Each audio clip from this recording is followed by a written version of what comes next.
Hey guys, C-Bones Airsoft here. Just wanted to kind of give you an overview of my VFC VR16. I've had this rifle for a few years now. FPS has definitely dropped on it, but beyond that, I love this gun. It has served me well. It's fantastic. So like I said, this is a VFC VR16. This is the model that they came out with just before the Avalon series. I have seen a couple Avalons, and they're definitely a step up from this thing, and I do hope to get my hands on one eventually. So I'm going to start at the front. I've got an Airsoft GI. I believe it's a 13-inch M-Lock handguard. I prefer M-Lock over key mod, and it did come with just the regular M16 style front end, which I did not enjoy. I have Valken front and rear sights. The main thing I like about these is they are flip up, but they also have a little fake, I think it's fake fiber optic there, so it also doubles as like a fiber optic pistol sight. On the bottom of this rail, I have an M-Lock stubby foregrip. I used to run their angled grip, but I just find that this is a lot more comfortable. On the other side of the rifle, I have a Magpul M-Lock attached sling attachment point. I'll go over my sling setup in just a little bit here. I also have some paracord through there, because that's what happens when I get bored. Up top, I have an NC Star red green dot sight. Nothing fancy, just, something to give me a dot. In front of that, I have a Tactical Crusader scope protector.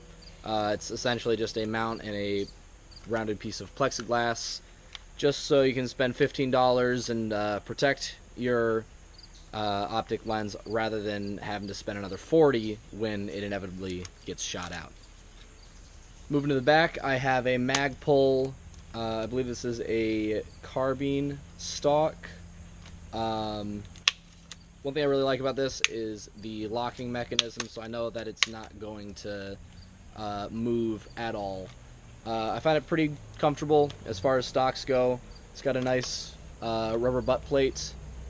That's easy enough to get off because I do have my batteries in the buffer tube. Internally, the only changes I've made is it has been rewired to the rear. So like I said, battery goes in the buffer tube, which I prefer. It kind of keeps it more out of the way. You're not having to worry about what's flopping around inside your rail system or needing a pack box. I just much prefer rear-wired guns for that reason.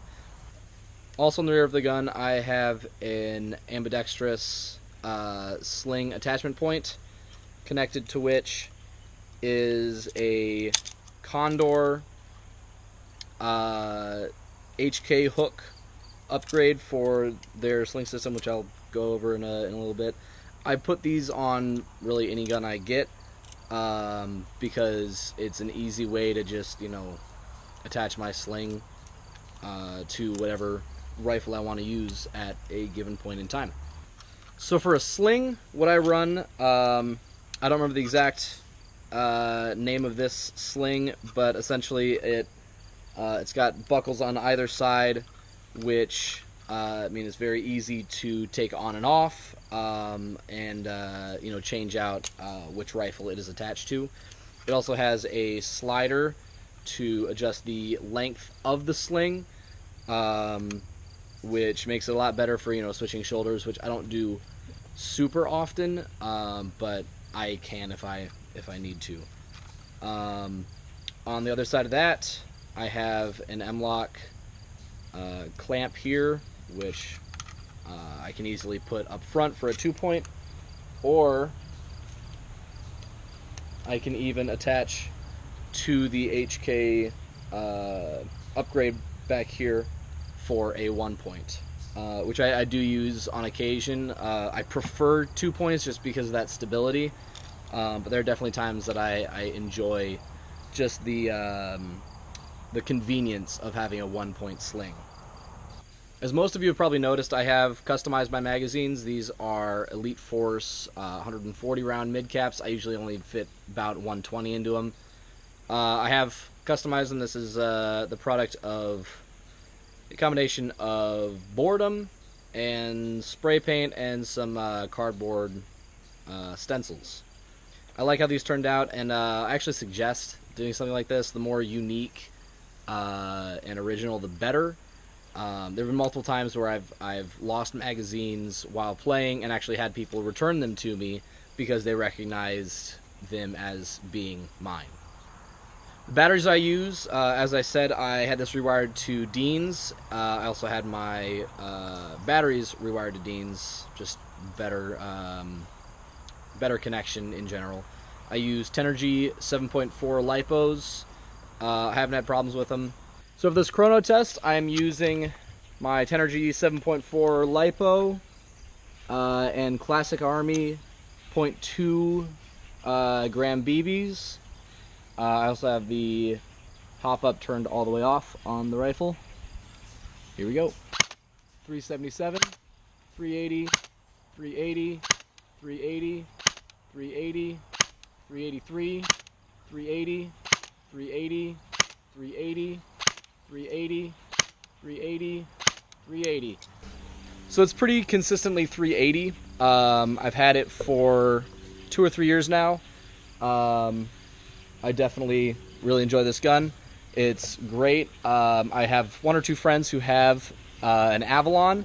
They suggest it. I've messed around with theirs a little bit, and from what I've seen, I would definitely suggest those as well. So if you're looking to get something that is a little bit higher end of an M4 platform, definitely go Avalon. If they still sold the VR16, I'd be saying go VR16. Thanks for watching. This has been an overview of my VR16 by VFC. If you like these kind of videos or milsim gameplay, hit subscribe, hit the like video if you liked it. If not, let me know. I'm still pretty new at this, so just kind of trying to, get a feel for what people like. I am in the market for a second camera, so in the comment section below, let me know if you think I should get a reverse cam or a scope zoom cam first. Let me know what you guys think, and I will definitely take that into consideration when I am buying whichever camera I decide on.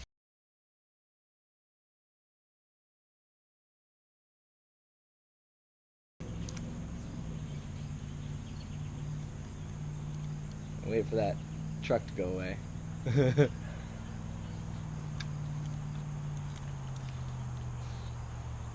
Cars, would you shut up? Anyway, nothing fancy, and I have a... Oh my goodness. What is it with all these loud cars and trucks and motorcycles?